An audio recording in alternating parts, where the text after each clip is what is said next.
বাঁকুড়ার বিষ্ণুপুর ছিল একসময় মল্লদের রাজধানী। রাজ আনুগত্যে কৃষ্ণ প্রেমে মাতোয়ারা বিষ্ণুপুরকে একসময় বলা হতো গুপ্ত বৃন্দাবন। দোল আর রাসে মাতোয়ারা হয়ে উঠত রাজধানীর সমস্ত শ্রেণীর মানুষ।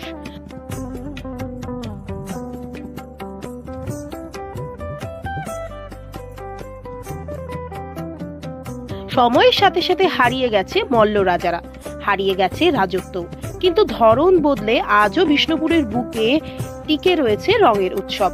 বিষ্ণুপুরের পোড়া মাটির হাটে জোর শ্রেণীর মন্দিরকে সাক্ষী রেখে সকাল থেকেই নাচ ও গানের পাশাপাশি শহরের 8 থেকে 80 মেতে উঠল রঙের উৎসবে।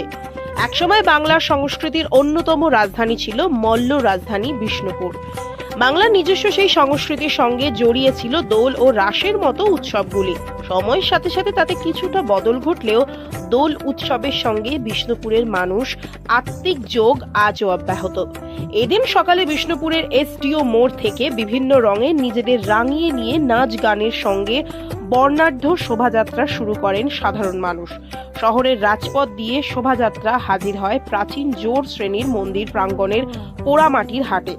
সেখানে ঐতিহ্যবাহী বিষ্ণুপুর ঘরানার ধ্রুপদ সঙ্গীতের সঙ্গে তাল মিলিয়ে রঙের উৎসবে মেতে ওঠেন শহরের আবাল বৃদ্ধ বনিতা। কারণ আমরা প্রতিবার অন্য জায়গায় যাই, শান্তিনিকেতন যাই, এবছর এখানে তো ভীষণ ভালো লাগছে। এখানকার আয়োজন খুব সুন্দর, এক্ষুনি শোভাযাত্রা আসবে, তো সেটা দেখবার জন্য খুব উৎসাহী আমরা। তো সারাদিন এখানেই থাকবো, খুব আনন্দ করবো। কোথা থেকে এসেছে? আমরা কলকাতা থেকে এসেছি। সকাল থেকে পরবর্তীতে এখানেই থাকবো, সারাদিন এখানেই থাকবো, একটু মন্দির দর্শন করবো। তো আগে এই অনুষ্ঠানটা পুরোটা দেখে নিই, তারপরে আমরা একটু মন্দির দর্শন করবো।